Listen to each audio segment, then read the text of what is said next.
આજના વિડીયોમાં એવા ઉપયોગી આઈડિયા શેર કર્યા છે કે તમારા કામ પણ સરળ થશે, તમારો કિંમતી સમય, મહેનત અને તમારા પૈસા પણ બચશે અને ઘર પણ વ્યવસ્થિત રહેશે. તો વિડીયો ખૂબ જ ઇન્ફોર્મેટિવ છે, એન્ડ સુધી જોજો અને સારો લાગે તો લાઇક કરજો. તો જુઓ, આપણા ઘરમાં આ રીતના હેન્ડલવાળી વસ્તુઓ ઘણી બધી હોય છે. પોતું હોય કે પછી વાઇપર હોય છે નાના મોટા, પણ તેમાં છે ને આ રીતના જે હેન્ડલમાં જે ટીંગાડવાનું હોય છે ને તે તૂટી જાય છે કે પછી આવતું નથી, તો આપણને બહુ તકલીફ પડે. તેનું પાણી પણ ન નીતરે, સુકાય પણ નહીં. જો આ રીતનું પોતું મેં લીધું છે અહીંયા, તો તેને છે ને આપણે હું આજે ટીંગાડવા માટેની તમને એક સરસ ટિપ્સ બતાવું છું. જો આ રીતના આપણી પાસે બોટલ તો ઘણા બધા કોલ્ડ ડ્રિંક્સના હોય છે ને, તે આપણે લઈ લેવાનું. અહીંયા તમે પાણીનું બોટલ પણ લઈ શકો. અને ત્યાર પછી આ રીતના આપણે છરી કે કોઈ પણ ગરમ કરીને અડધું તેને કટ કરી નાખવાનું, જો વચ્ચેથી.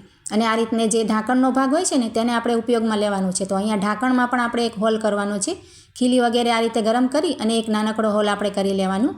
અને ત્યાર પછી એક દોરી આ રીતની આપણે કોઈ પણ લઈ લેવાની. જો નાળા દોરી હોય કે પછી આ રીતના પાયજામાની દોરી મેં અહીંયા લીધી છે નરમ, તો નરમ દોરી લઈએ ને તો આ રીતના તેમાં પરોવાઈ જાય. જો આપણે હોલ કર્યો છે તેમાં બંને આપણે છેડા તેના કાઢી લેવાના. અને ત્યાર પછી નીચે ગાંઠ લગાવી દઈએ એટલે દોરી નીકળે નહીં. જુઓ, એક બે ગાંઠ આપણે આ રીતે મારી અને તમારે જેટલું પણ ટીંગાડવાની દોરી રાખવી હોય એ રીતના રાખી દેવાની.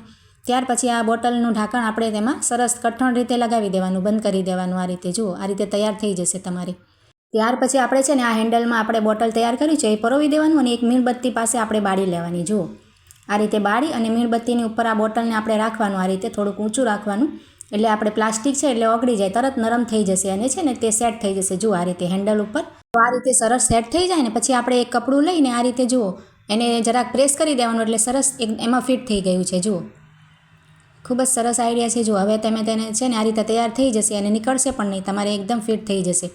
હવે તમે તેને ક્યાંય પણ ટીંગાડી શકો. ત્યાં તમારે બાલ્કનીમાં ટીંગાડવું હોય, ખીલીમાં, કે પછી આ રીતની ખીટી લાગેલી હોય ક્યાંય પણ. જુઓ, કિચનમાં કે પછી બારે તમે ફળિયામાં ટીંગાડી શકો, ક્યાંય પણ ટીંગાડી શકશો. જુઓ, તમને અહીંયા બાલ્કનીમાં પણ લગાવીને બતાવું છું. જો અહીંયા ખીલી કે હૂક હોય તેમાં ટીંગાડી શકાય. તો આઈડિયા સારો લાગ્યો તો લાઇક કરજો અને કમેન્ટમાં જરૂરથી બતાવજો. ત્યાર પછી જો આ રીતના વેલણ હોય છે ને, આપણે જૂના થઈ જતા હોય, આ રીતના પોલિશ નીકળી જાય કે પછી થોડાક અમથા ઉખડી ગયા હોય. જો આ રીતના મારું એકદમ જૂનું થઈ ગયું છે, ઘણા ટાઈમ પહેલાંનું છે.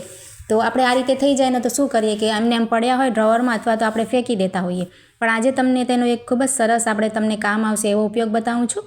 તો આપણે આ રીતના કોઈ પણ જૂનું આપણે નેપકિન હોય ને, જો આ રીતના હાથ લૂછવાનું, તે આપણે લઈ લેવાનું. આપણે વપરાશ ના કરતા હોય એ રીતના. અને જો તમારી પાસે આ રીતના નેપકિન ના હોય તો કોઈ કોટનનું કાપડ, ચાદર વગેરેનું હોય, બેડશીટ વગેરેનું હોય, તે પણ આ રીતના ચોરસ લઈ લેવાય. અને વચ્ચોવચ્ચ આપણે વેલણને રાખી આ રીતે. અને ત્યાર પછી આપણે કોઈ પણ આ રીતના ઢાંકણા હોય ને એમને એમ પડ્યા હોય છે. જો આપણી પાસે કોલગેટના હોય કે પછી પરફ્યુમની કે અત્તરની બોટલના હોય છે આ રીતના. જુઓ, અહીંયા મેં પરફ્યુમની બોટલના લીધા છે. દવાનું ઢાંકણ પણ લઈ શકો આ રીતના.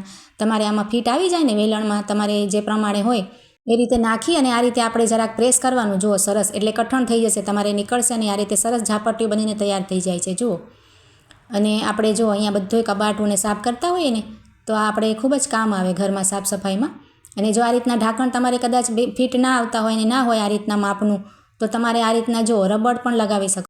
આ રીતે કઠણ એક રબડ લઈ અને તેના 4-5 આટા લગાવી દેવાના. જુઓ, તો એનાથી પણ તમારે કામ સરસ થઈ જશે. જુઓ, એકદમ ઝાપટિયું, એકદમ કઠણ બનશે અને નીકળશે નહીં. આ રીતે ગમે એટલું પણ આપણે વપરાશ કરીએ ને તો આઈડિયા સારો લાગ્યો તો લાઈક જરૂરથી કરજો. ત્યાર પછી જો આ રીતના આપણે જે શર્ટ હોય છે ને, જેન્ટ્સના હોય કે પછી નાના છોકરાઓના હોય છે આ રીતના. જુઓ, અહીંયા મેં યુનિફોર્મનું શર્ટ લીધું છે, સ્કૂલનું યુનિફોર્મ હોય છે ને તેનું. તમે એમને પણ લઈ શકો. કોઈ સફેદ કલરનું, લાઇટ કલરનું હોય તો તેના કોલર છે ને ખૂબ જ ગંદા થઈ જાય અને આપણે તેને વધારે બ્રશ મારીએ ને સાફ કરવા માટે તો કોલર ફાટી પણ જતા હોય છે જલ્દીથી. તો તેના માટે આપણે શું કરવાનું, જો આ રીતની કોલગેટ હોય છે ને તે આપણે લઈ લેવાની. જો સફેદ કોલગેટ આવે છે ને તે, અને આ રીતે શર્ટ ઉપર લગાવી દેવાની. તો તમારે ખૂબ જ સરળતાથી છે ને બધો મેલ નીકળી જશે.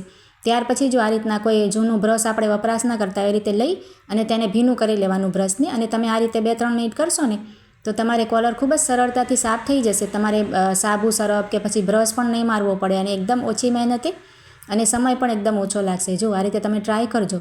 તો આ રીતે આપણે બ્રશ ભીનું કરી પાણીવાળું અને ત્યાર પછી આ રીતે તેને ઘસવાનું. જુઓ, હળવા હાથે જ ઘસવાનું છે આપણે. અને 2-3 મિનિટ સુધી આપણે છે ને તેને રાખી દેશો ને તમે તો ખૂબ જ સરસ રિઝલ્ટ મળશે તમને. જુઓ, આ રીતે લગાવી અને આ 2-3 મિનિટ જ મેં રાખ્યું છે. જુઓ, અહીંયા અને સુકાઈ ગયું છે. તો હવે હું તમને પાણી નાખીને પણ બતાવું છું. આ રીતે જુઓ, એમને એમ જ આપણે જોઈ શકાય છે કે દાગ બધા નીકળી ગયા છે. મેલ એકદમ દૂર થઈ જશે કોલગેટથી. તમે ટ્રાય કરીને જોજો. જુઓ, તો અહીંયા પાણીમાં નીચોવી અને પછી હું તમને તેનું રિઝલ્ટ બતાવું છું. જુઓ, પહેલાં કેવું ગંદુ હતું અને આ એકદમ સરસ. આપણે યુનિફોર્મમાં તમારે ના ધોવું હોય ને શર્ટ તો આ રીતે કોલર સાફ કરી શકો. જુઓ, ખૂબ જ સરસ આઈડિયા છે. ટ્રાય કરીને જરૂરથી જોજો. ત્યાર પછી જો આ રીતના આપણે હવે ઉનાળો આવ્યો ને એટલે કોઈ પણ જાતના કઠોળ હોય ને આ રીતે ચણા કે મગ મૂઠ કે કંઈ પણ વસ્તુ હોય ને તો આપણે બહાર રાખીએ ને તો ખૂબ જ તેમાં મટકા પડી જતા હોય છે અને એકદમ ખરાબ થઈ જાય, જીવાત પડી જાય. તો તેના માટે આપણે શું કરવાનું, જો આ રીતના જરાક અમથું તેલ લઈ લેવાનું, કોઈ પણ તેલ તમે લઈ શકો આ રીતે જે આપણે રાંધતા હોઈએ તે, અને તેને સરસ રીતે કોટ કરી લેવાનું. જો આ રીતે બધા જે કઠોળના દાણા છે ને તેમાં લાગી જવું જોઈએ તેલ.